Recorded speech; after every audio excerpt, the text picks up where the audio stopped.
আচ্ছা, নেটওয়ার্কিং সম্পর্কে আমরা যেটুকু জেনেছি সেটা হলো নেটওয়ার্কিংয়ের মূল উদ্দেশ্য হলো ডেটা ট্রান্সমিশন করা, অর্থাৎ তথ্য আদান প্রদান করা।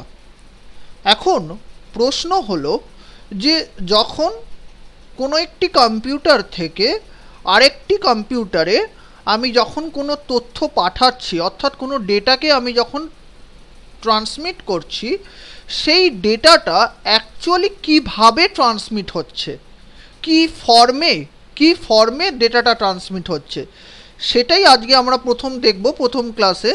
তাহলে দেখো যে যখন কোনো একটি ডেটা যখন ট্রান্সমিট হয় তখন সেটা দুভাবে ট্রান্সমিট হতে পারে। প্রথম যে পদ্ধতিটা সেটি হচ্ছে অ্যানালগ সিগন্যাল, অর্থাৎ এই পদ্ধতিতে দেখো বলছে এই ধরনের সিগন্যাল পদ্ধতিতে ডেটা, শব্দ, ছবি, ভিডিওকে নিরবিচ্ছিন্ন ইনফরমেশন সিগন্যালে পরিণত করা হয় এবং নেটওয়ার্কের মধ্য দিয়ে ডেটা সিগন্যালগুলি ইলেকট্রোম্যাগনেটিক ওয়েভ রূপে পরিবাহিত হয়। অর্থাৎ অ্যানালগ সিগন্যাল হচ্ছে এমন একটি পদ্ধতি যে পদ্ধতিতে ডেটা বা কোনো শব্দ বা ছবি বা ভিডিও এদেরকে নিরবিচ্ছিন্ন কথাটার অর্থ হচ্ছে কন্টিনিউয়াস, একটা কন্টিনিউয়াস ইনফরমেশান সিগন্যালেতে পরিণত করা হয়। ডেটাগুলোকে একটা কন্টিনিউয়াস সিগন্যালেতে রূপান্তরিত করা হয় এবং সেটা নেটওয়ার্কের মাধ্যমে যখন কোনো পরিবাহিত হচ্ছে ডেটাটা, সেই ডেটাটা কী ফর্মে পরিবাহিত হচ্ছে, ইলেকট্রোম্যাগনেটিক একটি ওয়েভ রূপে ইলেকট্রোম্যাগনেটিক ওয়েভ রূপে সেটি পরিবাহিত হবে। এখন আমরা যদি অ্যানালগ সিগন্যালের যদি খুব ছোট্ট একটা উদাহরণ যদি দেখি, যে দেখো আমরা যখন কথা বলি, এখন আমরা যে ভয়েস দিচ্ছি, যে কথা বলছি, এই কথাটা কিন্তু অ্যাকচুয়ালি এই যে শব্দ উৎপন্ন হচ্ছে আমরা যখন কথা বলছি, এই শব্দটা কিন্তু অ্যাকচুয়ালি একটা অ্যানালগ সিগন্যাল। অর্থাৎ আমরা যখন হিউম্যান বিইং যখন কথা বলছে কোনো কিছুতে, তখন কিন্তু সেটা কিন্তু বেসিক্যালি হচ্ছে অ্যানালগ সিগন্যাল হচ্ছে। এবং এই অ্যানালগ সিগন্যালটা কীভাবে পরিবাহিত হচ্ছে, ইলেকট্রোম্যাগনেটিক ওয়েভ রূপে পরিবাহিত হচ্ছে। এখন আমরা যদি অ্যানালগ সিগন্যালের যদি একটি ছবি দেখি, দেখো অ্যানালগ সিগন্যালকে দেখতে হয় হচ্ছে এরকম, দেখতেই পাচ্ছ একটা কার্ভ মতো দেখতে পাচ্ছ, তো এটাকেই বলা হচ্ছে ইলেকট্রোম্যাগনেটিক ওয়েভ। তাহলে এইভাবে কিন্তু অ্যানালগ সিগন্যাল কিন্তু দেখতে হয় এরকম। আরেকটি যে পদ্ধতি আছে যে ডেটা ট্রান্সমিট করার, সেটি হচ্ছে দেখো ডেটার আরেকটি রিপ্রেজেন্টেশন হচ্ছে এই পদ্ধতিতে ডেটা, মেসেজ বা ছবি সারিবদ্ধ ও বিচ্ছিন্ন সিগন্যাল দ্বারা পরিচালিত হয়। সিগন্যালগুলি ভোল্টেজ পালস হিসাবে পরিবাহিত হয়। অর্থাৎ ডিজিটাল সিগন্যালে যখন আমি ডেটাকে ডিজিটাল সিগন্যালে রূপান্তর করব, সেক্ষেত্রে ডেটা, মেসেজ বা ছবি যেটাই হোক না কেন আমাদের ডেটা, সেটা কিন্তু একটা বিচ্ছিন্ন সিগন্যাল দ্বারা পরিচালিত হবে। অর্থাৎ বিচ্ছিন্ন সিগন্যাল অর্থাৎ হচ্ছে ডিসক্রিট, বিচ্ছিন্ন কথাটার অর্থ হচ্ছে ডিসক্রিট সিগন্যাল পদ্ধতিতে কিন্তু ডেটাটা রূপান্তরিত হবে এবং এই পদ্ধতিতে সিগন্যালগুলো কিন্তু ভোল্টেজ হিসাবে কিন্তু পরিবাহিত হয়, অর্থাৎ হাই ভোল্টেজ, লো ভোল্টেজ এই হিসাবে কিন্তু পরিবাহিত হবে। বুঝতেই পারছো যে ডিজিটাল সিগন্যালটা কিন্তু অ্যাকচুয়ালি ব্যবহৃত হয় কম্পিউটারের ক্ষেত্রে, কারণ আমাদের যে কম্পিউটারের ক্ষেত্রে কম্পিউটার কিন্তু সবসময় কিন্তু ডিজিটাল ডেটা অর্থাৎ বাইনারি ডেটা নিয়ে কাজ করে। তাহলে কম্পিউটার থেকে যে সিগন্যালটা বেরোয় সেটা কিন্তু অ্যাকচুয়ালি কিন্তু ডিজিটাল সিগন্যাল, কম্পিউটার থেকে কিন্তু যেটা বেরোচ্ছে সেটা কিন্তু অ্যাকচুয়ালি ডিজিটাল সিগন্যাল। তাহলে আমরা যদি ডিজিটাল সিগন্যালের যদি একটু ছবিটা দেখি, তাহলে দেখো ডিজিটাল সিগন্যাল দেখতে হয় এরকম, বুঝতেই পারছো যে দেখো এখানে দুটো ভোল্টেজ দিয়ে রিপ্রেজেন্ট করা হচ্ছে, 0 ভোল্টেজ অ্যান্ড 5 ভোল্টেজ। তাহলে 0, 1 এইভাবে কিন্তু ভ্যালুগুলো ডিফারেন্ট হচ্ছে। দেখো যেরকম দেখো প্রথমটার ক্ষেত্রে 0টা রিপ্রেজেন্ট হচ্ছে 0 ভোল্ট দিয়ে, তারপরের বাইনারি ডেটাটা হচ্ছে 1, সেই জন্য দেখো 1টা রিপ্রেজেন্ট হচ্ছে 5 ভোল্ট দিয়ে। পরের যে দুটো ভ্যালু হচ্ছে দেখো 0, সেই জন্য দুটো 0 রিপ্রেজেন্ট হচ্ছে 0 ভোল্ট দিয়ে, 1টা রিপ্রেজেন্ট হচ্ছে দেখো আবার 5 ভোল্ট দিয়ে। তাহলে বুঝতেই পারছো এখানে কিন্তু দুটো ভোল্টেজ লেভেল দিয়ে কিন্তু ডেটাকে রিপ্রেজেন্ট করা হচ্ছে। একটা হচ্ছে হাই ভোল্টেজ যেটাকে আমি 5 ভোল্ট বলছি, আর একটা লো ভোল্টেজ যেটা হচ্ছে 0 ভোল্টের ক্ষেত্রে। তাহলে পুরোপুরি দুটো ডিসক্রিট ভ্যালু, তাহলে দুটো ডিসক্রিট ভ্যালুকে এইভাবে কিন্তু দুটো ডিসক্রিট সিগন্যাল রূপে কিন্তু বাইনারি ডেটাকে রিপ্রেজেন্ট করা হয় বা ডিজিটাল ডেটাকে রিপ্রেজেন্ট করা হয়। তাহলে আশা করি তোমরা দুটো সিগন্যাল পদ্ধতি সম্পর্কে বুঝতে পারলে যে কম্পিউটারের ক্ষেত্রে যখন আমরা কোনো একটা নেটওয়ার্কের মাধ্যমে যখন ডেটা ট্রান্সমিট হচ্ছে তখন কিন্তু ডেটাটা দু রকম পদ্ধতিতে ট্রান্সমিট হতে পারে। একটি হচ্ছে অ্যানালগ পদ্ধতি, যেটা কিনা আমরা বললাম যে একটা কন্টিনিউয়াস একটা ওয়েভ, একটা ইলেকট্রোম্যাগনেটিক ওয়েভ। আরেকটি হচ্ছে ডিজিটাল সিগন্যাল পদ্ধতি, যেক্ষেত্রে কিন্তু ডেটাটা ডিসক্রিট সিগন্যাল হিসাবে রূপান্তর হবে এবং ভোল্টেজ রূপে কিন্তু রিপ্রেজেন্টেশন হবে, ভোল্টেজ পালস হিসাবে পরিবাহিত হবে। এখন নেক্সট যে বিষয় সম্পর্কে আমরা আলোচনা করব সেটি হচ্ছে যে তথ্য পরিবহন অর্থাৎ ডেটা ট্রান্সমিশন। দেখো, কোনো নেটওয়ার্কে একটি ডিভাইস থেকে অপর একটি ডিভাইসে যখন তথ্য পরিবাহিত হয় তখন সেটি দুটি উপায়ে সম্পন্ন হয়। অর্থাৎ আমরা কোনো একটা নেটওয়ার্কে যখন একটি ডিভাইস থেকে আরেকটি ডিভাইসে আমি যখন কোনো কিছু ডেটা ট্রান্সমিট করব তখন সেটা দুভাবে হয়। প্রথমটাতে আমরা জানলাম যে ডেটাটা কীভাবে ট্রান্সমিট হচ্ছে, কী ফর্মে ট্রান্সমিট হচ্ছে। তাহলে আমরা জানলাম যে ডেটা ট্রান্সমিট হচ্ছে বেসিক্যালি সিগন্যাল ফর্মে, সেটা নয় হবে অ্যানালগ সিগন্যাল বা ডিজিটাল সিগন্যাল।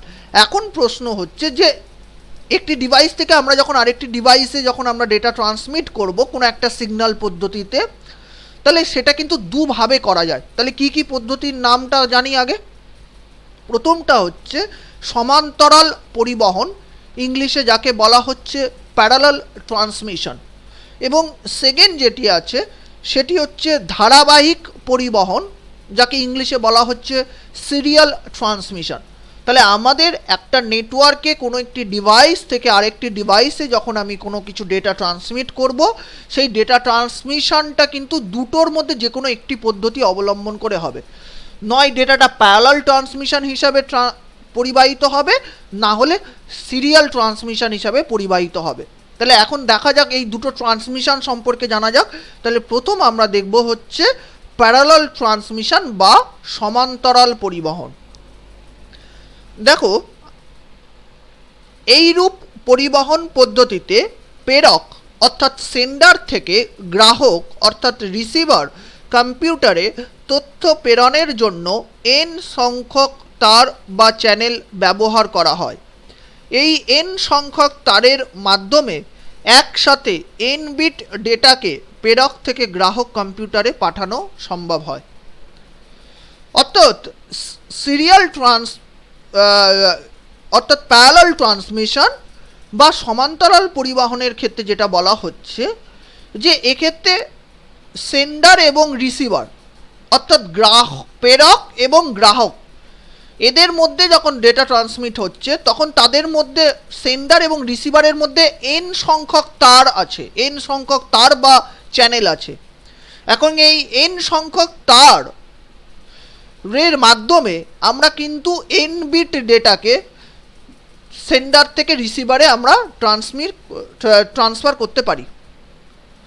বুঝতেই পারছো যে এখানে সেন্ডার থেকে রিসিভারের মধ্যে, সেন্ডার এবং রিসিভারের মধ্যে এন সংখ্যক লাইন আছে, এন সংখ্যক তার বা লাইন যেটাই বলো না কেন, এবং এই এন সংখ্যক তার দিয়ে তুমি এন বিট ডেটাকে কিন্তু সেন্ডার থেকে রিসিভারে তুমি পাঠাতে পারবে। এন বিট কেন বলছি, কারণ বাইনারি ডেটা, যেহেতু আমরা বারবার বলছি যে আমাদের কম্পিউটারে আমরা ধরে নিচ্ছি যে ডিজিটাল সিগন্যাল পদ্ধতিতে ডেটা ট্রান্সমিট হচ্ছে, তাহলে এনখানা বিট আমরা ট্রান্সমিট করতে পারবো। তার মানে দেখো ছবিটা যদি আমরা একটু দেখি, দেখো এখানে সেন্ডার এবং রিসিভার দুটোই দেখতে পাচ্ছ। তাহলে সেন্ডার থেকে রিসিভারে তুমি ডেটা ট্রান্সমিট করবে। এখন যদি ডেটাটা হয় 8 বিট, তাহলে প্রত্যেকটা ডেটার সাইজ যদি হয় 8 বিট বা 1 বাইট বলতে পারো, তাহলে এই 1 বাইট বা 8 বিট ডেটা ট্রান্সমিট করতে গেলে বুঝতেই পারছো প্রত্যেকটি ডেটার সাইজ হচ্ছে 8 বিট করে। তাহলে সেন্ডার থেকে রিসিভারে এই 8 বিট করে ডেটা ট্রান্সমিট করতে গেলে তাহলে বুঝতেই পারছো 8খানা লাইন লাগবে, 8খানা লাইন বা 8খানা তার। তাহলে দেখো সেন্ডার থেকে রিসিভারের মধ্যে কিন্তু এই 8খানা লাইন বা তার আছে। আশা করি ডায়াগ্রামটা বুঝতে পেরেছো। তাহলে একটু ডিটেলসে যদি আমি একটু উদাহরণটা দেখি, দেখো কিভাবে ট্রান্সমিশন হচ্ছে যদি আমরা একটু দেখি, তাহলে দেখো সেন্ডার এবং রিসিভার, এখন এদের মধ্যে 8খানা লাইন আছে, দেখতেই পাচ্ছ 8খানা লাইন। অর্থাৎ আমি সেন্ডার থেকে রিসিভারে 8 বিট ডেটা একসাথে পাঠাতে পারবো। এটাই হচ্ছে আমার প্যারালাল ট্রান্সমিশন বলছে। একসাথে 8খানা যেহেতু লাইন আছে সেন্ডার এবং রিসিভারের মধ্যে, একসাথে তুমি 8খানা ডেটাকে 8 বিট ডেটাকে একসাথে তুমি পাঠাতে পারবে। তাহলে আমি যদি 8 বিট একটি ডেটা ধরে নিই, দেখো আমি এখানে ধরে নিচ্ছি 8 বিট ডেটাটা হচ্ছে 01011100। তাহলে 8খানা বিট দেখতেই পাচ্ছ। তাহলে এইবার এই ডেটাটা যখন ট্রান্সফার হবে ফ্রম সেন্ডার টু রিসিভার, দেখো 8খানা লাইনের 8খানা বিট চলে এসেছে। তাহলে দেখো ডেটাটা ট্রান্সফার হচ্ছে। তাহলে বুঝতেই পারছো একসাথে 8খানা বিট সেন্ডার থেকে রিসিভারের কাছে পৌঁছে যাচ্ছে, যেহেতু আমার 8খানা লাইন আছে।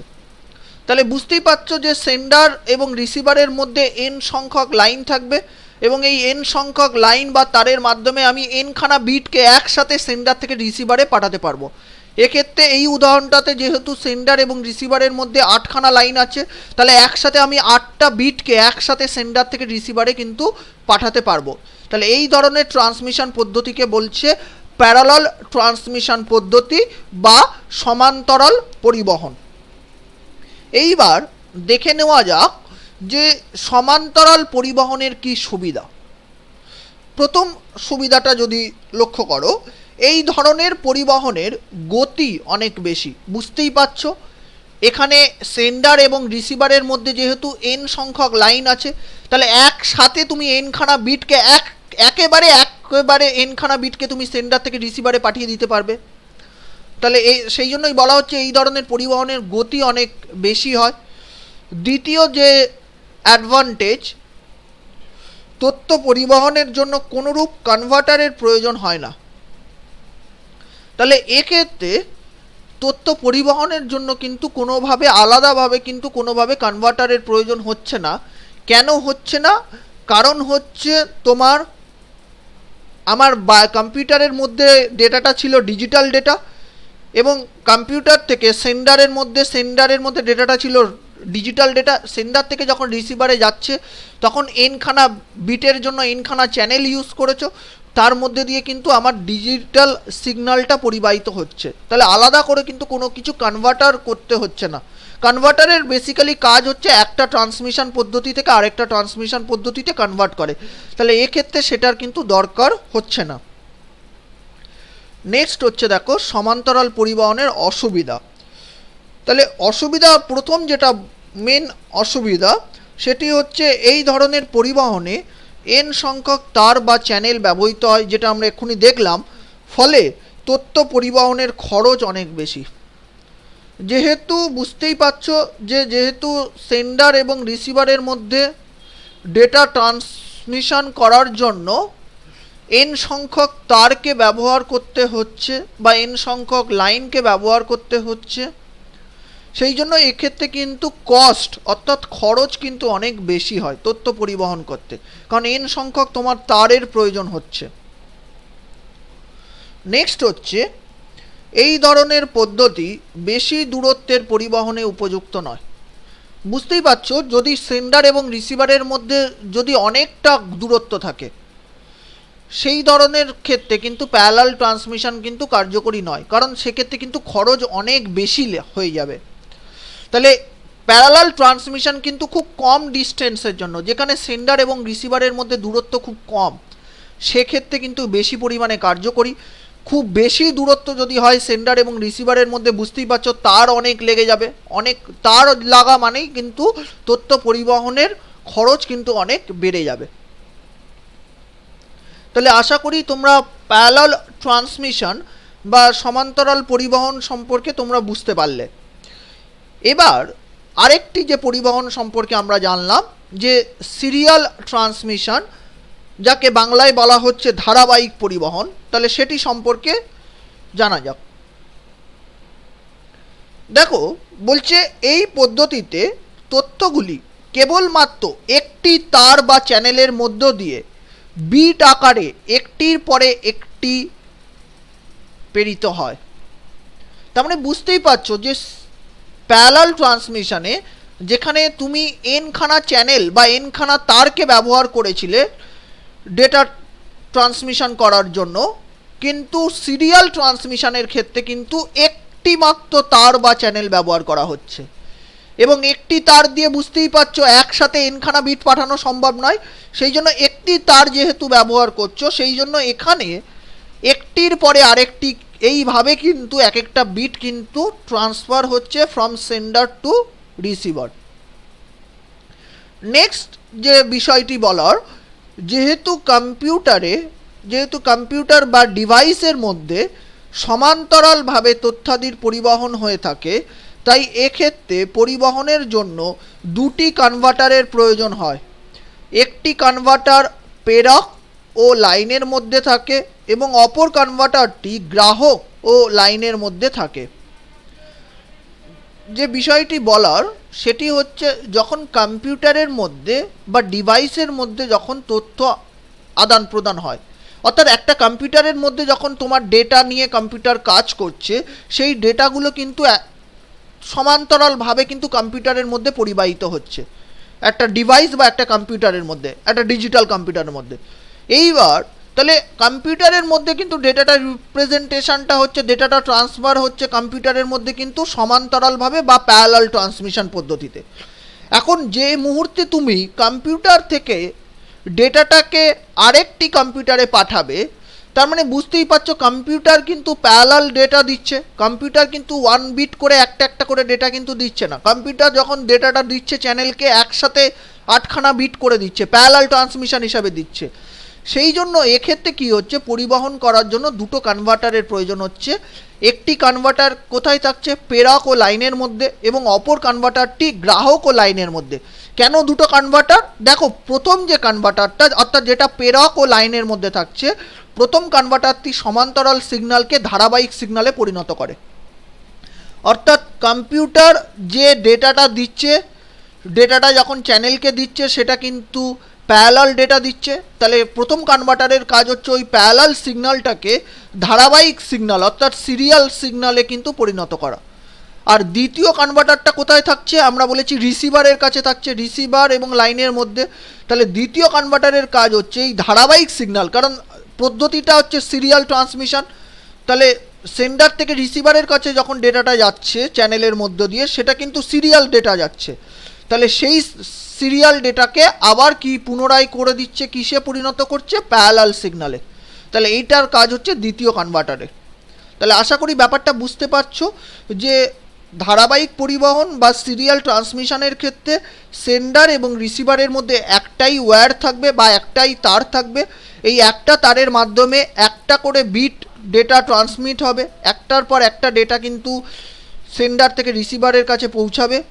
এখন কম্পিউটার যেহেতু যেটা জেনারেট করছে প্যারালাল ট্রান্সমিশন হিসাবে প্যারালাল ডেটা যেহেতু জেনারেট করছে, সেই জন্য প্রথম কনভার্টার কি করছে, এই কম্পিউটারের প্যারালাল ডেটাটাকে সিরিয়াল ডেটাতে কনভার্ট করছে, যাতে লাইনের মাধ্যমে সিরিয়ালি ডেটাগুলো যেতে পারে 1 বাই 1। আর সেকেন্ড যে কনভার্টার যেটা রিসিভার এন্ডে থাকছে, তার কাজ হচ্ছে সিরিয়াল ডেটাকে পুনরায় প্যারালাল ডেটাতে কনভার্ট করা, যাতে কম্পিউটার সেই সিগন্যালটাকে গ্রহণ করতে পারে। এইবার আমি যদি একটু ছবির দিকটাতে আসি, তাহলে দেখো এখানে সেন্ডার এবং রিসিভার দুটোই দেখতে পাচ্ছ।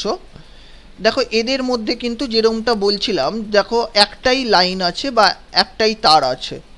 তার মানে এই একটা তারের মাধ্যমে কিন্তু একটা পর একটা বিট কিন্তু সেন্ডার থেকে রিসিভারের কাছে পৌঁছাবে। তাহলে আমি যদি একটু ডেটাটা নিয়ে নিই, দেখো 8 বিট ডেটা আমি এখানে নিচ্ছি 01011100, এই ডেটাটা আমি নিচ্ছি। তাহলে দেখো এই ডেটাটা কিভাবে যাচ্ছে, প্রথমে জিরোটা যেহেতু ফার্স্ট ডেটা, তাহলে দেখো জিরোটা আগে যাচ্ছে, তারপরের ডেটাটা 1টা এবারে চ্যানেলের মাধ্যমে রিসিভারের কাছে পৌঁছালো। এইবার দেখো আবার নেক্সট জিরোটা পৌঁছাচ্ছে রিসিভারের কাছে চ্যানেলের মাধ্যমে, নেক্সট ডেটাটা 1টা নেক্সট ট্রান্সফার হচ্ছে চ্যানেলের মাধ্যমে, পরের ডেটাটা 1 সেটাও দেখো পৌঁছালো রিসিভারের কাছে, নেক্সট হচ্ছে 1 সেটাও চ্যানেলের মাধ্যমে যাচ্ছে, নেক্সট হচ্ছে 0 চ্যানেলের মাধ্যমে রিসিভারের কাছে যাচ্ছে, এবং ফাইনালি হচ্ছে লাস্ট যে বিটটা সেটা সেন্ডার থেকে রিসিভারের কাছে পৌঁছাচ্ছে চ্যানেলের মাধ্যমে। তাহলে বুঝতেই পারছো যে এক্ষেত্রে চ্যানেলের মাধ্যমে যখন 8খানা বিট যাচ্ছে তখন কিন্তু একটার পর একটা বিট যাচ্ছে, একবারে কিন্তু 8খানা বিট সেন্ডার থেকে রিসিভারের কাছে পৌঁছাতে পারছে না। কেন পাচ্ছে না বুঝতেই পারছো, যেহেতু এখানে তারের সংখ্যা বা লাইনের সংখ্যাটা কিন্তু একটাই। তাহলে এই ধরনের ট্রান্সমিশন পদ্ধতিকে বলছি আমরা সিরিয়াল ট্রান্সমিশন পদ্ধতি। এখন এই ধারাবাহিক পরিবহন বা সিরিয়াল ট্রান্সমিশন দুই প্রকারের হয়। তাহলে সিরিয়াল ট্রান্সমিশন সম্পর্কে আমরা জানলাম। এখন যেটা জানবো যে টাইপস অফ সিরিয়াল ট্রান্সমিশন। তাহলে দু টাইপের কিন্তু সিরিয়াল ট্রান্সমিশন হয়। আগে নামগুলো সম্পর্কে পরিচয় করা যাক। প্রথমটি হচ্ছে অ্যাসিঙ্ক্রোনাস ট্রান্সমিশন এবং সেকেন্ড সেটি হচ্ছে সিঙ্ক্রোনাস ট্রান্সমিশন। তাহলে সিরিয়াল ট্রান্সমিশন দু রকমের হতে পারে, একটি হলো অ্যাসিঙ্ক্রোনাস ট্রান্সমিশন এবং দ্বিতীয়টি হলো সিঙ্ক্রোনাস ট্রান্সমিশন। তাহলে প্রথমে আসা যাক অ্যাসিঙ্ক্রোনাস ট্রান্সমিশন সম্পর্কে। দেখো, এই পদ্ধতিতে প্রতিটি 8 বিটের ক্যারেক্টার পাঠানোর সময় 8 বিটের ক্যারেক্টারটির শুরুতে একটি স্টার্ট বিট এবং শেষে একটি স্টপ বিট যুক্ত করা হয়। স্টার্ট বিট যেটির ভ্যালু সাধারণত 0 এবং স্টপ বিট যেটির ভ্যালু সাধারণত 1 হয়। এই স্টার্ট বিট ও স্টপ বিট দ্বারা গ্রাহক কম্পিউটার প্রতিটি ক্যারেক্টারের শুরু ও শেষ বুঝতে পারে। যদি প্রতিটি বিটের প্রেরণ ও গ্রহণের মধ্যে সময়ের ব্যবধান যথাযথ না হয়, সেক্ষেত্রে অ্যাসিঙ্ক্রোনাস ট্রান্সমিশন পদ্ধতি ব্যবহার করা হয়। আমি একটু তোমাদের জিনিসটা যেটা বলতে চাইলাম সেটা একটু বুঝিয়ে বলি। দেখো, একটু চিন্তা করে দেখো যে কম্পিউটার যখন চ্যানেলটিতে ডেটা দিচ্ছে, কম্পিউটার কিন্তু প্যারালাল ডেটা দিচ্ছে, রাইট? কম্পিউটার থেকে মানে সেন্ডার থেকে রিসিভারে একটি মাত্র তার বা একটি মাত্র চ্যানেল আছে। তাহলে একটি তার দিয়ে কিন্তু ডেটাগুলো কিন্তু সিরিয়ালি 1 বাই 1 বিট করে কিন্তু ডেটাগুলো সেন্ডার থেকে রিসিভারের কাছে পৌঁছাচ্ছে। এখন রিসিভার কি করে বুঝছে যে কোন বিটটা, কারণ কম্পিউটারের ক্ষেত্রে এক একটা ক্যারেক্টার রিপ্রেজেন্ট করছি, আমরা ধরে নিচ্ছি 8 বিট দিয়ে এক একটা ক্যারেক্টার রিপ্রেজেন্ট হচ্ছে। তাহলে 8খানা বিট নিয়ে কিন্তু একটা মিনিংফুল ডেটা তৈরি হচ্ছে, তাই তো? তাহলে এই 8খানা বিট নিয়ে একসাথে একটা যখন ডেটা তৈরি হচ্ছে, তাহলে কম্পিউটার রিসিভার কি করে সেই জিনিসটা বুঝছে যে তার 8খানা বিট সে পেয়ে গেছে, অর্থাৎ একটা ক্যারেক্টার তার পুরোটা রিসিভ করেছে, একটা ক্যারেক্টার সে ডেটাটা একটা ক্যারেক্টার পুরো সেন্ডার থেকে রিসিভারের কাছে পৌঁছে গেছে। তার জন্য যেটা ব্যবহার করা হচ্ছে, দেখো, এই 8 বিট ক্যারেক্টারের শুরুতে একটি স্টার্ট বিট ব্যবহার করা হচ্ছে এবং ক্যারেক্টারটির শেষে একটি স্টপ বিট ব্যবহার করা হচ্ছে। অর্থাৎ 8টা বিটের ডেটার সাথে আরও দুটো অতিরিক্ত বিট ব্যবহার করা হচ্ছে, একটি স্টার্ট বিট এবং একটি স্টপ বিট। এই স্টার্ট বিটটার ভ্যালু হচ্ছে সাধারণত 0 হয় এবং স্টপ বিটটির ভ্যালু হয় সাধারণত 1। এই স্টার্ট বিট এবং স্টপ বিট দ্বারা গ্রাহক কম্পিউটার অর্থাৎ রিসিভার প্রতিটি ক্যারেক্টারের শুরু এবং শেষ বুঝতে পারে। অর্থাৎ যখনই স্টার্ট বিট 0 পাচ্ছে, রিসিভার বুঝতে পারছে যে এবারে ক্যারেক্টারটা নতুন একটা ক্যারেক্টার শুরু হচ্ছে। তাহলে যেই নতুন ক্যারেক্টার শুরু হচ্ছে সঙ্গে সঙ্গেও কিন্তু ও 8খানা বিট কাউন্ট করতে শুরু করবে।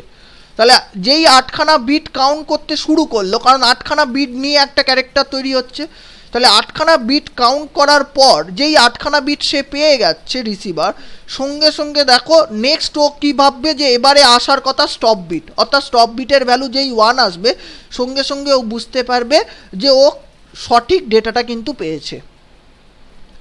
তাহলে এইভাবে কিন্তু অ্যাসিঙ্ক্রোনাস ট্রান্সমিশন পদ্ধতি কাজ করে। তার মানে বুঝতেই পারছো, যেখানে এখানে স্টার্ট বিট এবং স্টপ বিট এই দুটি বিট দ্বারা কিন্তু রিসিভার প্রতিটি ক্যারেক্টারের শুরু এবং শেষ বুঝতে পারছে। এবং এই ধরনের ট্রান্সমিশন পদ্ধতি উপযোগী যখন হচ্ছে রিসিভার মানে আমার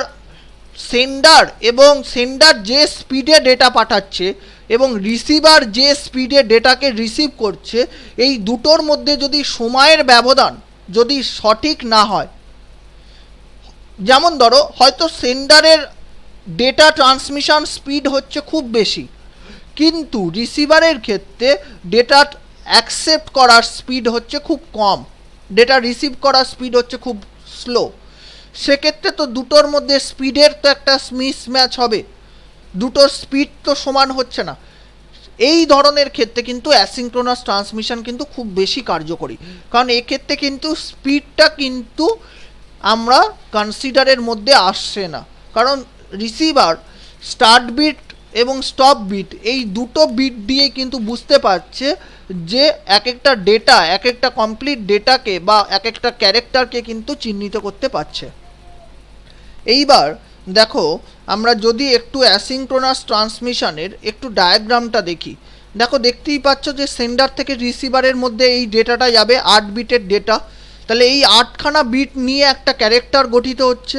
তাহলে দেখো এই 8খানা বিটের শুরুতে একটা স্টার্ট বিট ব্যবহার করা হচ্ছে, তাহলে এইটা যখনই এই বিটটা যখনই রিসিভার পাবে, যখনই এই প্রথম স্টার্ট বিটটা চ্যানেলের মাধ্যমে রিসিভারের কাছে পৌঁছাচ্ছে, রিসিভার বুঝছে যে এটা 0 অর্থাৎ স্টার্ট বিট, তার মানে এর পরে যে ডেটাটা আসবে সেটা হচ্ছে 8টা বিটের ডেটা পাবে, তার মানে ও এবারে এইখানে 8খানা বিটকে কাউন্ট করবে রিসিভার চ্যানেলের মাধ্যমে। তারপরে ও দেখবে যে স্টপ বিট 1টা সে রিসিভ করছে কিনা, তাহলে যেই 1টা রিসিভ করছে তার মানে বুঝতে পারছে রিসিভার যে এই ডেটাটা 8খানা বিট তার রিসিভ করা হয়ে গেছে, অর্থাৎ একটা ক্যারেক্টার সে রিসিভ করেছে। তাহলে এইভাবে কিন্তু অ্যাসিঙ্ক্রোনাস ট্রান্সমিশন পদ্ধতিতে কিন্তু 8খানা বিট ডেটা পাঠানোর সাথে সাথে দুটো অতিরিক্ত বিটকেও কিন্তু চ্যানেলের মাধ্যমে পাঠানো হচ্ছে, একটি স্টার্ট বিট এবং আরেকটি স্টপ বিট। এইবার পরের যে পদ্ধতি সিরিয়াল ট্রান্সমিশনের আরেকটি যে ভাগ সেটি আমরা দেখব, সেটি হচ্ছে সিঙ্ক্রোনাস ট্রান্সমিশন। দেখো বলছে এক্ষেত্রে একাধিক সংখ্যক বিট নিয়ে এক একটি ফ্রেম তৈরি করা হয়। একটি ফ্রেমের মধ্যে অনেকগুলি বাইট অর্থাৎ অনেকগুলি ক্যারেক্টার থাকতে পারে। 8 বিটের ক্যারেক্টারগুলির শুরুতে ও শেষে কোনো স্টার্ট ও স্টপ বিট যুক্ত করা হয় না। এক্ষেত্রে পরপর দুটি ক্যারেক্টার পাঠানোর সময় দুটি বাইটের মাঝে কোনো ফাঁক থাকে না। যেহেতু প্রতিটি বিটের প্রেরণ ও গ্রহণের মধ্যে সময়ের ব্যবধান যথাযথ, তাই গ্রাহক প্রতিটি বাইটের ক্যারেক্টার আলাদা করতে পারে। দেখো সিঙ্ক্রোনাস ট্রান্সমিশন পদ্ধতিতে যেটা বলা হচ্ছে যে এক্ষেত্রে ডেটা যখন সেন্ডার থেকে রিসিভারে পাঠানো হচ্ছে, সেন্ডার কি করছে, একটা ফ্রেম তৈরি করছে। এই ফ্রেমের মধ্যে একসাথে অনেকগুলো ক্যারেক্টার থাকতে পারে, তার মানে অনেকগুলো বাইট, কিন্তু 1 বাইট মানে 8 বিট, তার মানে একটা ফ্রেমের মধ্যে কিন্তু অনেকগুলি বাইট বা অনেকগুলি ক্যারেক্টার তার মধ্যে থাকতে পারে। এবং এই ফ্রেমের মধ্যে যখন এই ফ্রেমটা তৈরি হচ্ছে, প্রতিটি ক্যারেক্টারের কিন্তু শুরু এবং শেষে কিন্তু কোনো স্টপ বিট এবং স্টার্ট বিট কিন্তু ব্যবহার করা হচ্ছে না, যেটা আমরা অ্যাসিঙ্ক্রোনাস ট্রান্সমিশনে ব্যবহার করছিলাম। এবং এখানে পরপর দুটি ক্যারেক্টার পাঠানোর মধ্যে কিন্তু যখন পরপর দুটি ক্যারেক্টার পাঠানোর সময় দুটি বাইটের মধ্যে কিন্তু কোনো ফাঁক থাকছে না, একেবারে পরপর ডেটাগুলো পাঠানো হচ্ছে। তাহলে এই ধরনের পদ্ধতি কিন্তু খুব কার্যকরী যখন হচ্ছে প্রেরক এবং গ্রাহক দুজনের মধ্যে সময়ের ব্যবধান কিন্তু এক, অর্থাৎ ডেটা যে স্পিডে প্রেরণ করা হচ্ছে এবং যে স্পিডে ডেটাকে গ্রহণ করা হচ্ছে চ্যানেল থেকে, দুটোর স্পিড যদি একই হয় সেক্ষেত্রে কিন্তু গ্রাহক খুব সহজেই কিন্তু এক একটা বাইটকে কিন্তু আলাদা করতে পারে। তাহলে আশা করি তোমরা ব্যাপারটা বুঝতে পারছো যে সিঙ্ক্রোনাস ট্রান্সমিশন পদ্ধতিতে সময়টা কিন্তু খুব বেশি ফ্যাক্টর, সময় এখানে কিন্তু খুব গুরুত্বপূর্ণ একটি বিষয়। কারণ যেহেতু আমরা ধরে নিচ্ছি যে এই ধরনের পদ্ধতিতে সেন্ডার এবং গ্রাহক দুজনেই একই স্পিডে ডেটা প্রেরণ করছে এবং গ্রহণ করছে, তার ফলে গ্রাহক কিন্তু সহজেই একটা করে ক্যারেক্টার কিন্তু আইডেন্টিফাই করছে। ও 8খানা করে বিট দেখছে, 8খানা বিট হয়ে যাচ্ছে মানেই হচ্ছে সঙ্গে সঙ্গে একটা ডেটা কিন্তু একটা ক্যারেক্টার সে রিসিভ করে নিচ্ছে। তাহলে আমি যদি ছবিটা দেখি, তাহলে দেখো এটা হচ্ছে সিঙ্ক্রোনাস ট্রান্সমিশনের ডায়াগ্রাম। দেখো আমি এখানে একটা ফ্রেম দেখাচ্ছি, এই ফ্রেমের মধ্যে দেখো আমি দুটো 8 বিটের ডেটা দেখেছি। তার মানে এই ফ্রেমের মধ্যে দুটো ক্যারেক্টার আছে, তার মানে সেন্ডার যখন রিসিভারকে পাঠাচ্ছে অ্যাট এ টাইম হচ্ছে দুটো করে ক্যারেক্টার একসাথে রিসিভারকে পাঠাচ্ছে, কিন্তু চ্যানেলের মাধ্যমে যখন যাচ্ছে চ্যানেলের মাধ্যমে কিন্তু একটা করে বিটই যাচ্ছে। বুঝতেই পারছো যেহেতু এটা সিরিয়াল ট্রান্সমিশন, তাহলে রিসিভার 8খানা করে বিট পাচ্ছে, সঙ্গে সঙ্গে একটা করে ক্যারেক্টার সে অ্যাকসেপ্ট করছে। তাহলে এইভাবে কিন্তু সিঙ্ক্রোনাস ট্রান্সমিশন পদ্ধতিতে সেন্ডার থেকে রিসিভারের মধ্যে ডেটা ট্রান্সমিট হচ্ছে। এবং দেখতেই পাচ্ছ যে ফ্রেমের মধ্যে ডেটা ছাড়া আর কিন্তু অতিরিক্ত কোনো স্টার্ট বিট এবং স্টপ বিটকে কিন্তু ব্যবহার করা হয়নি।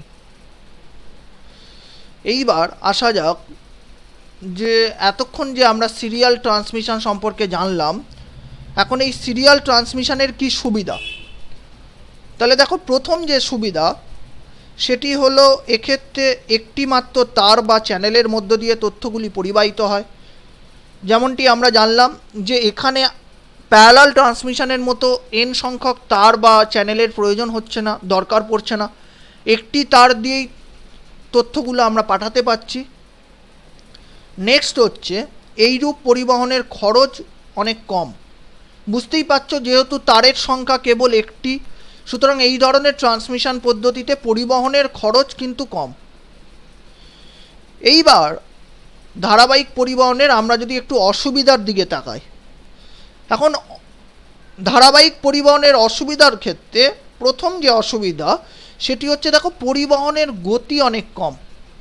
বুঝতেই পারছো সিরিয়াল ট্রান্সমিশনে একটা করে বিট সিরিয়ালি সেন্ডার থেকে রিসিভারের কাছে পৌঁছাচ্ছে, ফলে অনেক স্লোতে আমার ডেটা কিন্তু ট্রান্সফার হচ্ছে সেন্ডার থেকে রিসিভার এন্ডে।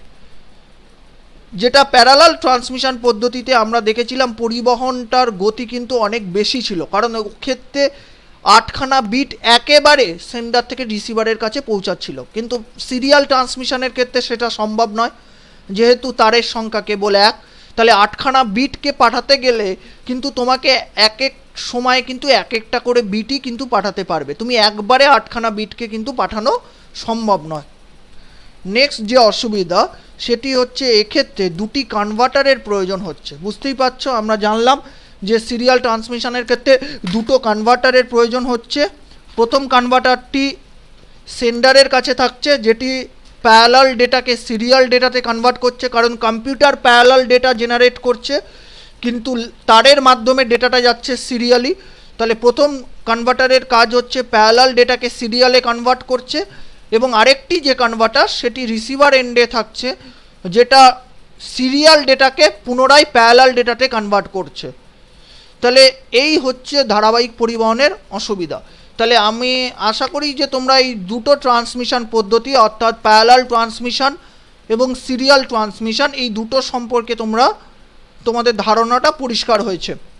ঠিক আছে, তাহলে আজকের ক্লাসটা এই পর্যন্তই থাকলো। Thank you.